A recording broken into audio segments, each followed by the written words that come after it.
अपने जैसे कि मैं और आप उत्पत्ति से साथ में हैं, उत्पत्ति के पहले अध्याय से मैंने और आपने कवर करना प्रारंभ किया था।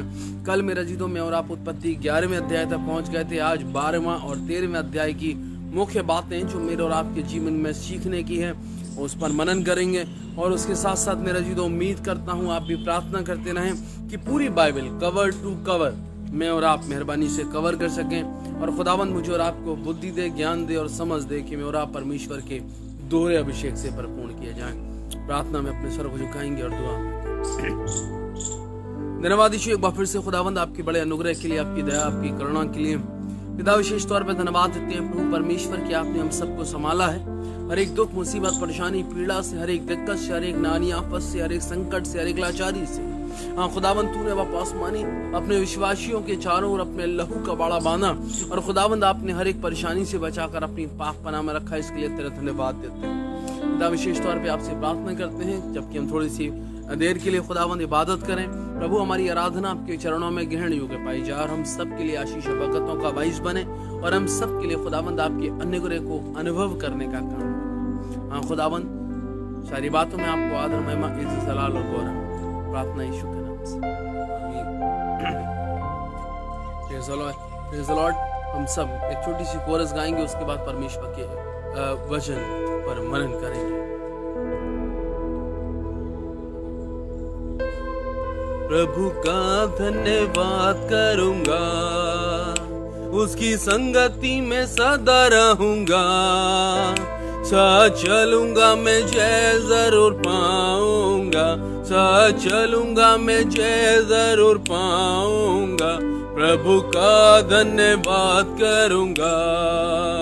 मेरी आयु के दिन पग पग में सदा तेरी सेवा को पूरी करूंगा, मेरी आयु के दिन पग पग में सदा तेरी सेवा को पूरी करूंगा। एक बाती समान जलता रहूंगा, तेरी महिमा मेरी कामना, प्रभु का धन्यवाद करूंगा, उसकी संगति में सदा रहूंगा, साथ चलूंगा मैं जय जरूर पाऊंगा, साथ चलूंगा मैं जय जरूर पाऊंगा, प्रभु का धन्यवाद करूंगा। सच में हम खुदावंद के धन्यवाद दें क्योंकि परमेश्वर धन्यवाद के योग्य परमेश्वर है। मेरे जो सच में हर एक सांस जो खुदावंद ने मुझे और आपको दी है, मुझे और आपको उसके लिए निरंतर परमेश्वर का धन्यवाद देना है। मैं और आप खुदावंद के उपकारों का के वसीले से अगर परमेश्वर को धन्यवाद दें तो निश्चित तौर पर जान लेना कि पलक झपकने के साथ साथ जीवन के हर एक श्वास के साथ भी अगर मैं और आप खुदावंद के उपकारों के लिए परमेश्वर को धन्यवाद देंगे तो वो कम ठहरेगी। राजा दाऊद भजन 103 उसकी दूसरी आयत में कहता, हे मेरे मन यहोवा को धन्य कह और उसके किसी उपकार को न भूल। मेरे को और आपको परमेश्वर के उपकारों को याद रखना है और परमेश्वर की महिमा निरंतर अपनी जिंदगियों से करनी है। वही तो इब्राहिम के जीवन के बारे में मैं और आप मनन करने जा रहे हैं। इससे पहले कि मैं और आप उत्पत्ति की पुस्तक उसके 12वें अध्याय उसकी 13वीं आयत की कुछ मुख्य बातों पर मनन करें, मैं और आप अपने सर को झुकाएं और खुदावंद के चरणों में चढ़ें। तो मेरी बुद्धि, मेरे ज्ञान, मेरी समझ, मेरी योग्यता को शून्य कर होने दे खुदावंद की मेरे मुख से जो निकले यीशु इस पल से पिता परमेश्वर वो मेरा नहीं अब तू तेरा कलाम ठहरे और तेरे लोगों के लिए बरकतों का वाइस बने। तेरे लोगों के लिए खुदावंद सीख लेकर प्रभु तेरी नजदीकी में आकर पिता परमेश्वर उस अनंत काल के जीवन में शिरकत करने का वाइस यीशु के नाम से आमीन। तो जैसा मैंने और आपने अभी गुजरे दिनों देखा था, कल मैंने और आपने मनन किया कि कैसे परमेश्वर ने मनुष्य की भाषा में गड़बड़ी डाल दी। मैं और आप उत्पत्ति पहले अध्याय से साथ में है। अब मेरा जी तो पहले अध्याय के साथ चलते चलते मैं और आप आज 12वें और 13वें अध्याय पर मनन करेंगे जो मेरे जी तो इब्राहिम के जीवन के बारे में है कि मेरे जी तो सच में खुदाबंद ने कैसे इब्राहिम की जिंदगी पर अपना अनुग्रह किया, कैसे मैं और आप इब्राहिम के जीवन से सीख सकते हैं कि खुदावंद अनुग्रह करने वाला परमेश्वर है, प्रभु बरकत और आशीष देने वाला पिता है, कैसे परमेश्वर अपने लोगों को अपनी सामर्थ्य और अपनी करुणा में ढांप के रखता है। तो 13 के 3 पुत्र हैं, उनमें से एक पुत्र इब्राहिम है। जैसा कि मैंने और आपने खुदावंद के कलाम में पढ़ा है। लेकिन भाई तो एक अद्भुत बात यह है कि अगर उत्पत्ति के पुस्तक के 12वें अध्याय को मैं और आप जैसे जब प्रारंभ से पढ़ते हैं तो खुदावंद ने क्या कहा? खुदावंद ने पहली बात जो मेरे और आपके जीवन में सीखने के लिए कही वो ये कही कि खुदावंद ने इब्राहिम से कहा कि तू अपने कुटुंबियों और अपने पितरों के देश को छोड़कर यहां से चला जा। मेरी तो बड़ी अद्भुत सी बात है कि परमेश्वर ने ऐसा क्यों कहा?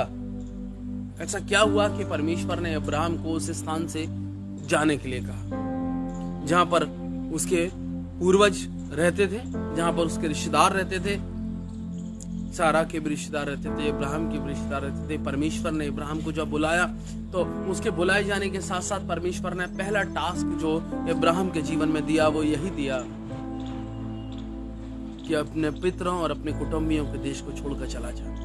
वही तो आज की शाम जो पहली बात मुझे और आपको सीखने को मिलती है वो ये है कि मैंने और आपने किस कुल में जन्म लिया है, मैंने और आपने किस परिवार में जन्म लिया है, मेरे और आपके पिता ने परमेश्वर के लिए क्या किया, मेरे और आपकी माता कितनी विश्वास योग्य ठहरी, मेरा और आपका खानदान कितना ऊंचा और कितना बड़ा है, इससे कोई परमेश्वर को फर्क नहीं पड़ता।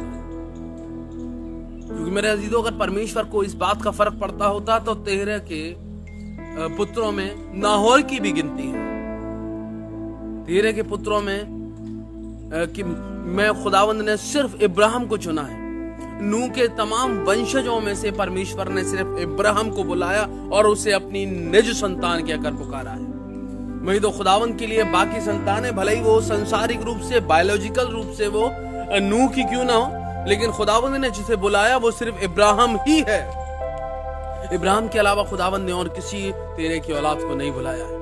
वही तो इसीलिए मुझे और आपको पहली बात जो इस कलाम से सीखने को मिलती है वो ये है, वही तो मुझे और आपको इंडिविजुअली परमेश्वर के लिए वफादार रहने की आवश्यकता है। मुझे और आपको व्यक्तिगत रूप से परमेश्वर के लिए विश्वास योग्य ठहरने की आवश्यकता है। मैंने और आपने किस कुल में जन्म लिया जरूरी नहीं है परमेश्वर उसके वसीले से मुझे और आपको चुने।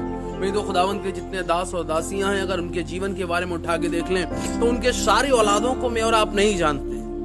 राजा दाऊद की सारी औलादों को मैं और आप नहीं जानते हैं, और सारी औलादों के नाम, सारी औलादों की भली बातें खुदावंद के कलाम में नहीं लिखी हैं। वही तो चाहे वो इब्राहिम हो, चाहे वो इसाक हो, चाहे वो याकूब हो, चाहे वो यूसुफ हो, चाहे वो परमेश्वर के दास शाऊल हो, चाहे वो दाऊद हो, चाहे मेरे जी तो कोई भी खुदावंद का व्यक्तिगत दास क्यों ना हो, उनके वंशजों से कोई फर्क नहीं पड़ा है। इंडिविजुअली जो परमेश्वर के साथ विश्वास योग्य ठहरा है, इंडिविजुअली जिसने परमेश्वर के वचन, उसकी शिक्षा को अपने जीवन के अंदर उतारा है, खुदावंद ने उसे ही बुलाया है अपनी सेवा के लिए, और परमेश्वर ने उसे ही चुना है और उसे आशीष और बरकत उसे ही दी। वैसे इसीलिए मैं और आप इस बात पर घमंड करना छोड़ दें कि मेरे और आपके पिता ये थे, कि मेरे और आपके पिता बिशप थे, मेरे आपके पिता जो है वो पासवान थे, मेरे आपके पिता पास्टर कमेटी के मेंबर थे, मेरे और आपका खानदान 4 पीढ़ी 5 पीढ़ी ईसाइयों की है। इस बात से मुझे और आपको कोई फर्क नहीं पड़ता, इस बात से परमेश्वर को कोई फर्क नहीं पड़ता। मेरे जो परमेश्वर को जो फर्क पड़ता है वो इस बात से पड़ता है कि मैंने और आपने व्यक्तिगत रूप से कैसे परमेश्वर को अपना व्यक्तिगत उद्धारकर्ता के रूप में ग्रहण किया है। परमेश्वर को इस बात से फर्क पड़ता है कि मैं और आप कैसे परमेश्वर के लिए आज्ञाकारी हैं। खुदावंद ने इब्राहिम को चुना, इब्राहिम से कहा कि तू अपने कुटुंबी और अपने पितरों के देश को छोड़कर चला जा। वही तो उसमें दूसरी और मुख्य बात जो मेरे और आपके काम की है वो ये है, वही तो खुदावंद ने क्यों उन लोगों से जो उसके पारिवारिक जन है, क्यों उन लोगों से जो उसके कुटुंबी हैं, क्यों उन लोगों से जो उसके रिश्तेदार हैं उनसे अलग होने की बात कर। तो बाइबल बताती है विश्वासी का अविश्वासी के साथ कोई मेल नहीं। बाइबल कहती है कि बुरी संगति अच्छे चरित्र को बिगाड़ देती है। मुझे और आपको इस बात का भी ध्यान रखना है कि मेरी और आपकी संगति किन लोगों के साथ है। नहीं तो मुझे और आपको इस बात का भी ध्यान रखना है कि मैं और आप किस स्थान पर रह रहे हैं। मुझे और आपको निरंतर परमेश्वर के भक्तों के साथ संगति करनी है, परमेश्वर के वचन के साथ संगति करनी है, और मुझे और आपको लगातार परमेश्वर में आगे बढ़ना है। तो इसमें एक और बड़ी अद्भुत बात, बहुत अगर मैं और आप खुदावंद का वचन ऐसा है कि मैं और आप जितना देखते जाएं उतना मेरे और आपके जीवन में मुझे और आपको सीखने को मिलेगा। ये तो खुदावंद के कलाम में लिखा है कि खुदावंद ने इब्राहिम से बात करी है, लेकिन इब्राहिम ने क्या किया? इब्राहिम ने कोई सवाल नहीं उठाया, कोई क्वेश्चन नहीं किया कि परमेश्वर तुझे आशीष देनी है तो तू यहीं दे दे, मैं तो छोड़ के नहीं जाऊँ। भाई तो कई बार प्लेस चेंज करने में मैं और आप बड़े परेशान हो जाते हैं। पासवान होने के नाते हम लोग का जब भी ट्रांसफर होता है तो हम लोग बड़े बेचैन, बड़े दुखी हो जाते हैं। अरे अब कैसे होगा, कहाँ होगा, परमेश्वर क्या करेगा, क्या नहीं करेगा। कई बार मेरे जी तो अलग अलग डिपार्टमेंट्स में जब मैं और आप काम करते हैं तो वहाँ पर मुझे और आपको एक डिपार्टमेंट से उठाकर दूसरे डिपार्टमेंट में डाल दिया जाता है। अगर मैं और आप एक स्कूल में है, मुझे और आपको एक क्लास लेकर मुझे और दूसरी क्लास दे दी जाती है, या कुछ भी मेरे और आपके शेड्यूल में अगर चेंजेस होते हैं तो कहीं ना कहीं मैं और आप बड़े विचलित और बड़े मायूस हो जाते हैं। लेकिन मैं जीतो, मुझे और आपको इस बात को याद रखने की आवश्यकता है, परमेश्वर ने मेरे और आपके जीवन के लिए जो किया है वो भला ही किया है, और जो करेगा वो भला ही करेगा। मैं तो जो लोग अपने जीवनों को 100% परमेश्वर के सामने समर्पित कर देते हैं, अपनी योजनाओं को परमेश्वर के सामने 100% समर्पित कर देते हैं, निश्चित तौर पर जान लेना कि वो फलते फूलते और परमेश्वर उन्हें बहुतायत की आशीष अदा कर देता है। जो लोग इस बात को जान लेते हैं कि परमेश्वर जो मेरे जीवन के लिए कर रहा है वो भले के लिए ही कर रहा है, तो खुदावंद बहुतायत से बरकतें देता है। मैं तो एक और अद्भुत बात देखने को मिलती है, यहाँ पर एक हस्बैंड वाइफ का बड़ा जबरदस्त कोऑर्डिनेशन है जो हर एक हस्बैंड वाइफ में देखने को नहीं मिलता है, और जो होना चाहिए। मैं तो खुदावंद के कलाम में लिखा है कि परमेश्वर ने इब्राहिम से कहा कि अपने कुटुंबी और अपने पितरों को देश को छोड़कर चला जाए, और इब्राहिम ने अपनी पत्नी से कहा होगा, सारे से, और वो भी उसके साथ चल दी है। मैं तो सारे ने कोई क्वेश्चन नहीं किया है कि मैं जहाँ पर पैदा हुई, जहाँ पर मैं बड़ी हुई, यहाँ मेरे रिश्तेदार रहते हैं, यहाँ मेरे अजीज रहते हैं, अरे मैं तो इसी घर में ब्याह के आई हूँ, अरे मैं तो इसी मोहल्ले में ब्याह के आई हूँ, अरे मैं तो इसी शहर में ब्याह के आई हूँ, मैं कैसे छोड़ के चली जाऊं, अरे तुम भी मत जाओ और मैं भी नहीं जाऊं। लेकिन मेरी दोस्त की पत्नी, इब्राहिम की पत्नी सारे के साथ लगातार कदम से कदम चलकर और रखकर परमेश्वर की सेवा में बढ़ती गई है। जो आगे जब मैं और आप देखें तब खुदावंद ने बहुत तारीफ से प्रभु के लोगों को आशीष बरकत दी है। हमारे अध्याय में परमेश्वर के कलाम में लिखा है कि जब इब्राहिम अपने पितरों और अपने कुटुंबियों को देश को छोड़कर चला गया तो आगे लिखा हुआ है परमेश्वर ने उसके साथ वाचा बांधी है। परमेश्वर ने उसे कहा कि जो आकाश के तारों को और पृथ्वी के किन को गिन लेगा, वही तेरी औलादों को गिन लेगा, मैं तुझे ऐसी आशीष दूंगा, मैं तुझे ऐसी बरकतें दूंगा। खुदावंद के कलाम में इब्राहिम को और एक और जबरदस्त आशीष मिली, वो ये है कि जो कोई तुझे श्राप देगा मैं उसे श्राप दूंगा। मेरे जो सच में खुदावंद इब्राहिम का प्रोटेक्टर हो गया, खुदावंद का बचाने वाला और छुड़ाने वाला बन गया। मुझे और आपको भी अपने जीवन में अपने परमेश्वर की सामर्थ्य को अनुभव करने की आवश्यकता है। मुझे और आपको भी अपने परमेश्वर को अपनी ढाल बनाने की आवश्यकता है, और परमेश्वर मेरी और आपकी ढाल तब बनेगा जब मैं और आप परमेश्वर में आज्ञाकारी होंगे। निश्चित तौर पर जान लेना, अगर मैं और आप परमेश्वर के लिए आज्ञाकारी हैं, अगर मैं और आप परमेश्वर के लिए वफादार हैं, अगर मैं और आप परमेश्वर में विश्वास योग्य हैं, तो खुदावंद मेरे और आपके आगे आगे चलेगा। जैसे खुदावंद के कलाम में भजनकार भजन 121 में कहता कि ना तो दिन को धूप से, ना रात को चांदनी से तेरी कुछ हानि होगी। मैं तो निश्चित तौर पर जान लेना खुदावंद, क्योंकि परमेश्वर मेरे और आपका रक्षक है, खुदावंद मेरे और आपका रक्षक रहेगा अगर मैं और आप खुदावंद में आज्ञाकारी हैं तो। मैं तो हस्बैंड वाइफ का अपना जबरदस्त कोऑर्डिनेशन जो है वो सारा और इब्राहिम का देखने को मुझे और आपको मिलता है। उसने कोई चिंता नहीं करी कैसे होगा, क्या होगा, हम किस देश में जाएंगे। ये पूरा सेटअप जो है वो छोड़ के जाने में, अपने पूरा अपने स्थान को छोड़कर जाने में, अपने कुटुंबी अपने पारिवारिक जनों को छोड़कर जाने में बड़ा दुख होता है और बड़ा हार्ड डिसीजन है, बड़ा मुश्किल है अपने लोगों को छोड़कर जाना। मेरे जी तो जब खुदावंद की आज्ञा को इब्राहिम ने माना है तो निश्चित तौर पर जान लेना खुदावंद ने उसे आशीष बरकत दी है।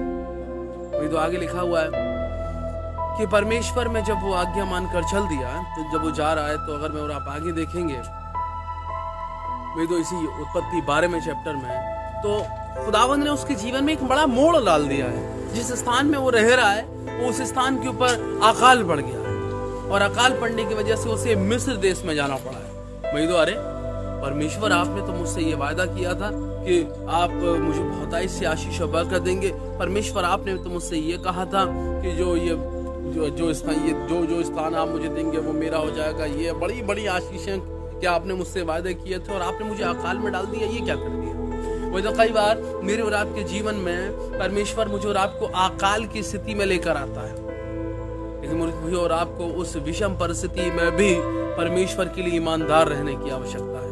उस विषम परिस्थिति में भी मुझे और आपको परमेश्वर पर भरोसा रखने की आवश्यकता है और परमेश्वर को न छोड़ने और न त्यागने की आवश्यकता है। वही तो खुदावंद के कलाम में लिखा है कि जब वो मिस्र देश में जा रहे हैं तो इब्राहिम ने अपनी पत्नी सारे से कहा कि देखो सारे, तुम बड़ी खूबसूरत हो और ऐसा ना हो कि इस देश के लोग जो हैं वो मुझे मार दें और तुम्हें अपने पत्नी करके रख लें। अगर उन्हें मालूम पड़ेगा कि तुम मेरी पत्नी हो तो वो मुझे मार देंगे।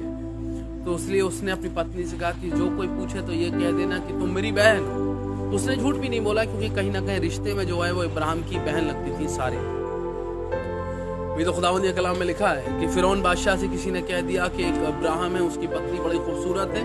फिरौन ने जो है सारा को अपने घर में अपने रहने के लिए बुला लिया है और साथ में इब्राहिम को बड़ी आशीषें दी हैं, मतलब बड़ी भेड़ बकरियां दी, ये दिया वो दिया, बड़ी दौलत दी सारे के बदले में। लेकिन वही तो बड़ी अद्भुत बात खुदावंद के कलाम में मुझे और आपको देखने को और सीखने को मिलती है। वो उत्पत्ति उसका 12वें अध्याय की अगर मैं और आप 17वीं आयत को देखेंगे तो वहां पर क्या लिखा है, तब परमेश्वर ने सारे की वजह से फिरौन के ऊपर विपत्ति डाली। वही तो वो विपत्तियां जो फिरौन के जीवन में आई हैं वो इब्राहिम की विश्वास योग्यता के हिसाब से नहीं आई। वो विपत्तियां जो आई हैं वो उसकी पत्नी सारे की विश्वास योग्यता के हिसाब से आई हैं। वही तो निश्चित तौर पर जान लेना, परमेश्वर अपने लोगों के लिए बड़ी योजनाएं बनाता है। खुदावन उस मिस्र देश में उस अकाल के समय पर जब उसे लेकर आया तो खुदा उस अकाल के द्वारा उसे आशीष देना चाहता, उसकी पत्नी के मार्फत उसे आशीष देना चाहता। खुदावंद के कलाम में लिखा है कि फिरौन के जीवन में बड़ी विपत्ति आ गई है। तब उसे मालूम पड़ा कि ये तो इब्राहिम की पत्नी है, तो उसने इब्राहिम को बुलाया और इब्राहिम को बुलाकर उसे क्या कहा, तूने मेरे साथ ऐसा क्यों किया, अपनी पत्नी को ले जा, अपनी पत्नी को भी ले जा और जो गिफ्ट मैंने तुझे दिए हैं वो भी तू ही रख। भाई तो खुदावंद ने बड़ी अद्भुत योजना बनाई है इब्राहिम को अमीर बनाने की। खुदा ने बड़ी अद्भुत योजना बनाई है इब्राहिम को आशीषित करने की। मेरे जो अगर मैं और आप परमेश्वर के साथ ईमानदार हैं तो निश्चित तौर पर जान लेना कि कोई विपत्ति मेरे और आपके डेरे के निकट नहीं आएगी, चाहे मैं और आप शत्रुओं के घेरे में क्यों ना पहुंच जाए। सारा मेरा जिदो फिरौन के राजमहल में होगी, सारा जो है वो दूसरे देश में दूसरे राजा के कस्टडी में है, लेकिन खुदावंद फिर भी उसका रहबर, मददगार और रक्षक है। फिरौन का जीवन अस्त व्यस्त हो गया है उस सारे की विश्वास योग्यता की वजह से। फिरौन का जीवन अस्त व्यस्त हो गया है सारा की ईमानदारी की वजह से, अपने पति के प्रति और अपने परमेश्वर के प्रति। मेरी दो एक महिला के लिए उसका कैरेक्टर निश्चित तौर पर जान लेना सबसे बड़ी चीज है, और अगर वो कैरेक्टर वाइज परफेक्ट है तो परमेश्वर उसकी ओर से लड़ने वाला परमेश्वर है।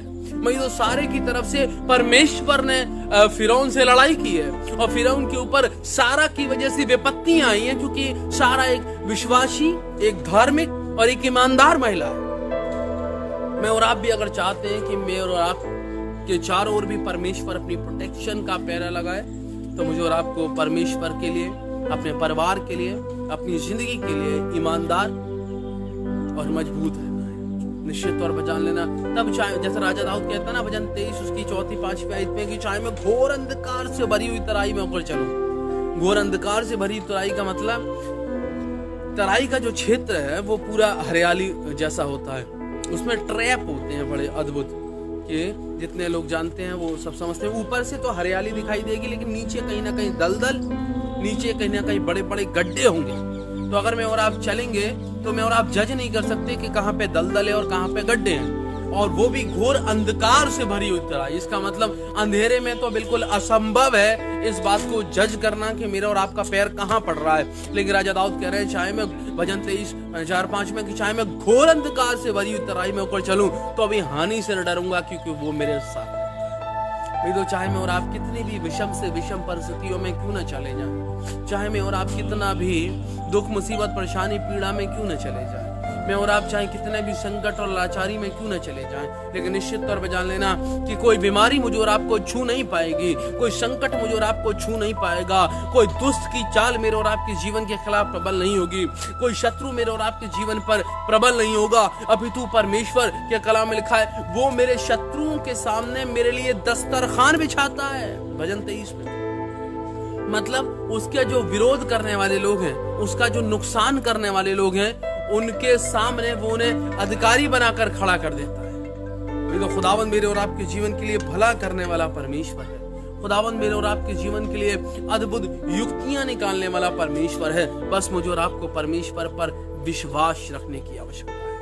अगर मैं और आप परमेश्वर पर विश्वास रखेंगे और अगर मैं और आप खुद में ईमानदार हैं, निश्चित तौर पर जान लेना कुछ समय के लिए मेरे और आपके लोग जो मुझसे और आपसे प्यार करते हैं, या कुछ समय के लिए मेरे और आपके लोग जो मुझसे और आपसे दूर हो सकते हैं, लेकिन समय दर समय निश्चित तौर पर जान लेना अगर आप सही हैं, अगर आपका स्टैंड सही है, अगर आप ईमानदार हैं, अगर आप विश्वास योग्य हैं, तो खुदावंद ऐसी योजनाएं खड़ी कर देगा, खुदावंद ऐसी योजनाएं बना देगा कि आप सही साबित होंगे और आपके शत्रु के सामने परमेश्वर आपको के लिए मेज बिछाकर खड़ा कर देगा। मेरी दोस्त सच में खुदावंद अनुग्रहकारी है। खुदावंद के कलाम में लिखा है कि परमेश्वर ने सारी की वजह से फिरौन पर विपत्ति डाल दी है, और फिरौन ने क्या किया, फिरौन ने उसे सारी आशीषें लेकर कहा कि भाई अब चला जा यहाँ से, बस इससे ज्यादा कुछ मत कर, तू मेरे देश से ही चला जा, क्योंकि तेरी वजह से नहीं, तेरी पत्नी की वजह से मेरे ऊपर बड़ी विपत्तियां आ गई हैं। उत्पत्ति 13वें अध्याय में अगर मैं और आप आगे चले तो वहां लिखा हुआ है कि लूत और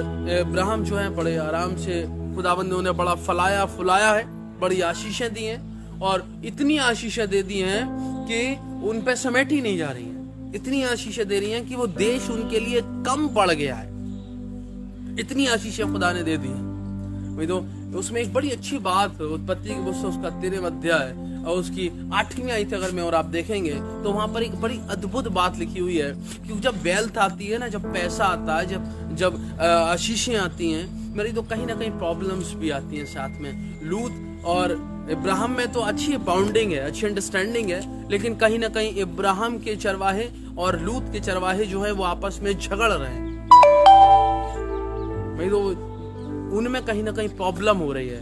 तो लूत ने एक बड़ा अच्छी बात मेरे और आपके जीवन में सीखने वाली कही है। इब्राहिम ने वो उत्पत्ति की पुस्तक उसका 13वां अध्याय और उसकी 8वीं आयत मुझे और आपको सिखाती है। वहां लिखा हुआ है कि परमेश्वर ने लूत से कहा कि देख, ऐसा ना हो कि तेरे और मेरे बीच में किसी भी प्रकार का अलगाव हो जाए या झगड़ा उत्पन्न हो, क्योंकि भाइयों में झगड़ा उत्पन्न होना अच्छी बात नहीं है। इसलिए बड़े सलीके के साथ इब्राहिम ने लूत से कहा है कि हम आपस में अब अलग हो जाएं, जिससे कि हम में प्यार बना रहे। वही तो बड़े किसी एक फिलोसफर ने भी कहा है कि जिन रिश्तों में न बने उन रिश्तों को एक सुनहरा मोड़ देकर छोड़ देना चाहिए, जिससे कि ज्यादा न बिगड़े। कहीं ना कहीं दुआ सलाम आपस में बनी रहे, भाईचारा आपस में बना रहे। इसीलिए इब्राहिम ने लूत से कहा है कि देख, ये हमारे झगड़े जो हैं वो ज्यादा ना बढ़े, इसलिए बेहतर ये है कि हम अलग हो जाएं, प्यार से अलग हो जाएं, सम्मान के साथ अलग हो जाएं। मेरी तो इब्राहिम नहीं चाहता कि उसके और उसके भतीजे के बीच में बैर उत्पन्न। मेरी तो मुझे और आपको किसी भी तरह से अपने कुटुंबी, अपने रिश्तेदार, अपने प्रियजन, अपने पड़ोसी, अपने मित्र के लिए कभी बैर उत्पन्न करने की आवश्यकता नहीं है। मुझे और आपको एक दूसरे के लिए जगह रखने की आवश्यकता है, अपने रिश्तों को इस हद तक बनाए रखने की आवश्यकता है कि कहीं ना कहीं वो एक दूसरे के काम आने वाले हों। मेरी दोस्त, सही समय पर जब लूत और इब्राहिम अलग हो गए तो खुदावंद के कलाम में लिखा है कि उनमें प्यार बना रहा है। इब्राहिम को हमेशा लूत की चिंता लगी रही है। जब लूत मुसीबत में पड़ा है, जब मैं और आप 14वें अध्याय में कल जैसे मनन करेंगे, तो जब लूत परेशानी में पड़ा है, जब लूत मुसीबत में पड़ा है, तो इब्राहिम ने उसको साथ दिया है, उसको बचाया, एक बार नहीं कई बार। आगे जब मैं और आप आगे बाइबल को पाठ पढ़ेंगे, कई बार इब्राहिम ने लूत का साथ दिया है। क्यों? क्योंकि वो सही समय पर अलग हो गए। वो बड़े प्यार के साथ, बड़े सम्मान के साथ, बड़ी मोहब्बत के साथ उन्होंने अपने रिश्ते में थोड़ा सा गैप बना लिया। गैप बना लेना टूट जाने से बेहतर है। अगर मुझे और आपको ऐसा लगता है कि मेरे और आपके भाई का, मेरी आपकी बहन का, मेरे आपके मित्र का, मेरे और आपके पड़ोसी का, मेरे और आपके क्लोज रिलेशनशिप में ज्यादा बैर उत्पन्न होने वाला है, तो उससे अच्छा है कि मैं और आप थोड़ी सी दूरियां बना। और वो दूरियां बन जाना मेरे जी तो कहीं ना कहीं मेरे और आपके रिश्ते को बचाए रखेगा, मेरे और आपके अजीजों के साथ जो रिश्ते हैं उनको बचाए रखेगा। भाई तो इब्राहिम ने यही किया है, तो लूत और इब्राहिम के रिश्ते बने रहे हैं और बचे रहे हैं। पूरे टूटने से अच्छा है कि जब उनमें गैपिंग आ गई है तो वो चीजें सुधर गई हैं। बड़ी अच्छी बात ये देखने को मिलती है। उसके बाद इब्राहिम ने एक बड़ी अच्छी बात मुझे और आपको और सिखाई है उसी 13वें अध्याय में। वहां पर क्या है कि इब्राहिम ने ये नहीं कहा कि मैं बड़ा हूं तो पहले मैं चुनूंगा, अरे मैं बड़ा हूं, मैंने तुझे पाला पोसा है, मैंने तुझे आशीषें दी हैं, अरे मेरी वजह से ऐसा हुआ तो ज्यादा हिस्सा मैं लूंगा, अच्छी चीज है मैं लूंगा। नहीं नहीं नहीं नहीं, कहीं भी इब्राहिम के जीवन में अगर मैं और आप देखें तो ऐसा कोई कुछ भी लालच नहीं है, उसे किसी चीज का लालच नहीं है। वो निस्वार्थ जो है अपने भतीजे से प्यार करता है, निस्वार्थ जो है उसने अपने भतीजे की देखभाल करी है। जो लूत का है, इब्राहिम ने साफ साफ कह दिया है कि भाई तू पहले खुद चुन ले जो तुझे बेस्ट लगे। उसने अपने भतीजे से कहा है पहले तू चुन ले जो तुझे अच्छा लगे, बेस्ट लगे, तू वो ले ले। तो हम यहाँ पर ये है बड़कपन। मेरी तो आज मेरा जी तो मैं और आप छोटी छोटी चीजों के पीछे एक दूसरे से लड़े जा रहे हैं। आज भाई भाई से छोटी सी जमीन के पीछे लड़ रहा है, बहन बहन से छोटी सी जमीन के पीछे लड़ रही है, भाई भाई में झगड़ा छोटे से पैसे के पीछे हो रहा है, माँ बाप की प्रॉपर्टी के पीछे झगड़ा हो रहा है, मिशन की प्रॉपर्टी के पीछे झगड़ा हो रहा है। मैं तो जो चीजें मैंने और आपने सेंतमेंट में काम कमाई है उसके पीछे मैं और आप आज लड़ने और मरने को तैयार खड़े हुए हैं। लेकिन मेरे तो इब्राहिम लूत की जो कैरेक्टर है मुझे और आपको बड़ी मोहब्बत के साथ सिखा रहे हैं आपस में मोहब्बत करना। इब्राहिम ने बड़े प्यार से कहा है, बड़े होने के नाते उसने अपने छोटे को ये प्रिविलेज दिया है कि बेटा जो तुझे अच्छा लगता है पहले तू उसे चुन ले, उसे तू ले ले। बाइबल बताते हैं इब्राहिम ने अपनी आंखें उठाई हैं तो उसे एक हरियाला स्थान दिखाई दिया है जो उसके हिसाब से बेस्ट है, उसने वो चुन लिया। वही तो बड़कपन मुझे और आपको दिखाने की आवश्यकता है। मैं और आप छोटी छोटी चीजों के पीछे न लड़े, निश्चित तौर पर जान लेना जब मैं और आप दरिया दिली दिखाएंगे, ये इब्राहिम की दरिया दिली है कि उसने अपने भतीजे से लड़ने की जगह उसे बेस्ट चुनने का ऑफर दे दिया। खुदावंद के कलाम में लिखा है उत्पत्ति की पुस्तक उसका 13वां अध्याय, अगर मैं और आप उसकी 14वीं आयत पढ़ेंगे तो बड़ी अच्छी बात वहां देखने को मिलती है कि परमेश्वर ने क्या किया, परमेश्वर ने इब्राहिम को बुला लिया है और इब्राहिम से कहा तू परेशान मत हो, तू उत्तर देख, दक्षिण देख, पूरब देख, पश्चिम देख, तू चारों तरफ से देख ले, जो जो स्थान तू देख रहा है ये सब मैं तुझे दे दूंगा। जब मैं और आप दरिया दिली दिखाते हैं, जब मैं और आप बड़कपन दिखाते हैं तो मेरा जी तो परमेश्वर स्वर्ग से मुझे और आपको आशीष और बरकतें देता है। खुदावंद इतनी अबंडेंट ब्लेसिंग देता है जो मेरी और आपकी समझ से बाहर है। मैं और आप निस्वार्थ दूसरों के लिए भला करके तो देखें, मैं और आप निस्वार्थ अपने लोगों के लिए कुछ छोड़कर तो देखें, मैं और आप निस्वार्थ अपने लोगों को कुछ देकर तो देखें। मैं तो खुदावंद मुझे और आपको आसमान से आशीषें देगा। सच में मेरे जी तो खुदावंद आशीष और बरकत देने वाला परमेश्वर है, खुदावंद अनुग्रह करने वाला परमेश्वर है। ये तो खुदावंद की वाचा इब्राहिम के साथ बनी रही है, खुदावंद ने उसे बहुत ऐसे आशीष और बरकत दिया है। वही तो जैसा कि मैंने और आपने आज पहले बहुत जल्दी में और आप मनन करेंगे। सबसे पहले मैंने और आपने ये देखा था कि मुझे और आपको अपनी संगति चुनने की आवश्यकता है कि मेरे और आपकी संगति क्या है। परमेश्वर ने इब्राहिम से अपने कुटुंबी और अपने पारिवारिक जनों को छोड़कर चला जा, इसका मतलब अपनी संगति सुधार ले। दूसरी और मुख्य बात ये थी कि मेरी तो मैंने और आपने किस कुल में पैदा या किस कुल में जन्म लिया है इससे कोई जरूरी नहीं है ना। मेरे आपके पिता बाप दादे कौन थे? नहोर का भी पिता वही था, हारान का भी पिता वही था जो इब्राहिम का पिता था। तो लेकिन इब्राहिम को खुदा ने चुना। वही तो शायद दाऊद की बहुत सारी संतानें रही होंगी लेकिन सुलेमान को ही चुना गया। वही तो यीशे के बहुत सारे बेटे थे लेकिन दाऊद को ही चुना गया। वही तो मुझे और आपको भी इंडिविजुअली परमेश्वर चुनने वाला परमेश्वर है। इसलिए मैं और आप इस बात को याद रखें कि मैं और आप पर्सनली जीवन कैसा व्यतीत कर रहे हैं। मैं और आपने किस खानदान में जन्म लिया कोई मैटर नहीं करता। आगे मेरे जी तो मैंने और आपने फिर ये देखा था कि हस्बैंड वाइफ की रिलेशनशिप जो है उनकी बाउंडिंग जो है इतनी जबरदस्त थी कि सारे ने कोई क्वेश्चन नहीं किया है इब्राहिम के डिसीजन के ऊपर। उसने अपितु जब वो परमेश्वर की आज्ञा को मान रहा है तो उसने और सपोर्ट किया है, वो भी चल दी है। मैं तो आगे मैंने और आपने ये देखा था कि कैसे परमेश्वर ने उसे अकाल के स्थान में लेकर चला गया और कैसे वो मिस्र देश में इब्राहिम को और सारा को लेकर गया, कैसे उसने फिरौन के घर में सारे को भेज दिया जिससे कि और भेड़ बकरियां और आशीषें वहां से वो कमा कर लाए। कभी कभी जब मैं और आप मुसीबत में पड़ते हैं तो परमेश्वर और मुझे और आपको आशीषित करता है उस मुसीबत के द्वारा ही। आगे मैंने और आपने देखा कैसे इब्राहिम और लूत फलवंत हो गए। जब उनके नौकर में झगड़ा हुआ तो इब्राहिम ने कैसे बड़ा एक प्यारा सा मीठा सा डिसीजन लेकर और ऑप्शन रखकर जो है उस रिश्ते की खूबसूरती बना के रखी है जो चाचा और भतीजे की है।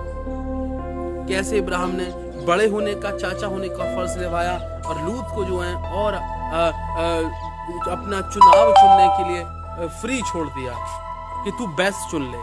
पहले उसने अपना नहीं देखा, पहले उसने अपने भतीजे का देखा।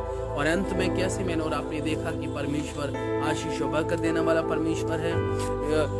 लू ने तो एक ही जगह निगाह करके देखी और वो वहां चला गया, लेकिन परमेश्वर ने कैसे इब्राहिम को चारों दिशाओं की आशीषें दी हैं और खुदावंद ने कैसे वो वाचाएं इब्राहिम के जीवन के लिए बांध दी हैं जो हमेशा की है।